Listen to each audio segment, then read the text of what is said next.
Nós somos monte veciñal en Mancomún. Somos 42 comuneiros, 41, 42, anda fluctuando aí.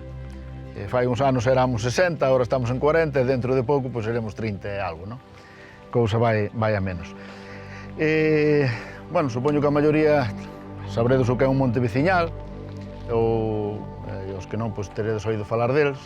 Nós xestionamos unha superficie, entre todos os veciños, de 700 hectáreas de monte veciñal, das cales 400 están arboradas.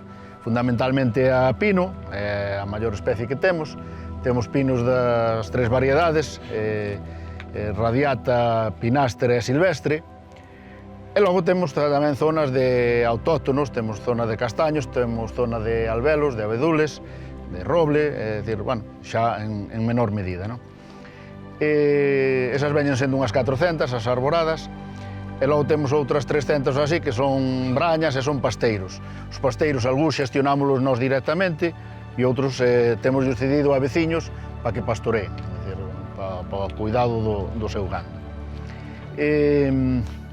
Bueno, no que atinxe a superficie arborada, nós desde fai anos optamos, dentro do noso modelo de multifuncionalidade, de meter gando no monte. O sea, combinar o que é a produción madeireira co tema de gando no monte.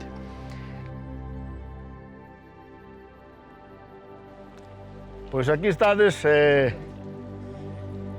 na explotación de porco celta, que xa fai uns cuantos anos que iniciamos. Como vos dicía antes, primeiro iniciáramos lá abaixo por temas administrativos e trouxémolo aquí para arriba. Aquí non había nada, aquí só había o que vedes por aí, pinos. Aquí non hai líneas eléctricas que cheguen aquí, nin moito menos. É dicir, aquí non había ninguna base de nada. Todo isto é un sistema modular, que está ensamblado. É dicir, aquí non hai cimentación, nin hai nada, vale? Todo isto podemos coller o destornillador, bueno, un maquinillo, sacámoslo todo e podemos levar para onde queiramos. Todo é movible, todo é móvil aquí. O que pasa é que forma unha estrutura e así toda unida, pois é tal, non? É dicir, non había auga, nin moito menos. Non había luz, todo se alimenta, todo isto está... Bueno, primeiro, o sistema consiste en que os porcos pastoreen por aí e aproveiten todo o que poidan do monte e logo temos que suplementarlles nós, porque senón non cebaríamos un porco de calidade. Sería... A ver, vivirían, pero serían huesos, sería coiro, é dicir, non sería un porco, e nós pretendemos facer desto un produto final moi bon, vale?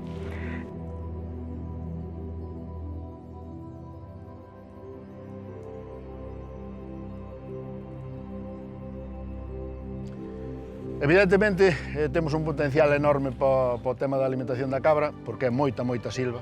Xa vedes todo por aí. Mira, é o que dice Miguel aquí moitas veces, mira, acaban de salir da parcela e ao pouco tempo volveu a regenerar e tal. Bueno, como temos tamén moito espacio e tal. Bueno, o único que facemos é, cada 20 días, un mes, dependendo máis ou menos, cambiámoslles esta parcela. Están cerradas por isto, vale? Por esta malla eléctrica. O cuidado neste momento de 2 mastís, vale? A única infraestructura que temos para eles, pois para resgardalas cando chove moito e no inverno, elas suelen buscar os seus refugios por aí e tal. Chiquis! Hai visita, chiquis! Pa cabras... No, acaban de parir fai 4 meses. Mira, tú ves a alpina aquela, a negriña esa? Sí. Pois mira, esa naceu aquí, esa naceu no mes de abril, o sea que ten 6 meses, ten. Están gordísimas para ser cabras, son anchas. Sí. Que aquí teñen moita alimentación. Descortezan os carballos. Sí, e os castaños e eso, bueno, descortezan todo. Como sea liso e como tal, descortezan todo. Pero bueno, isto no medio da masa non ten valor ningún.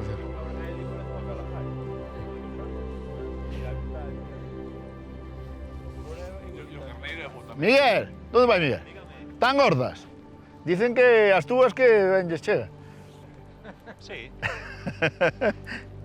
Están ben, eu creo.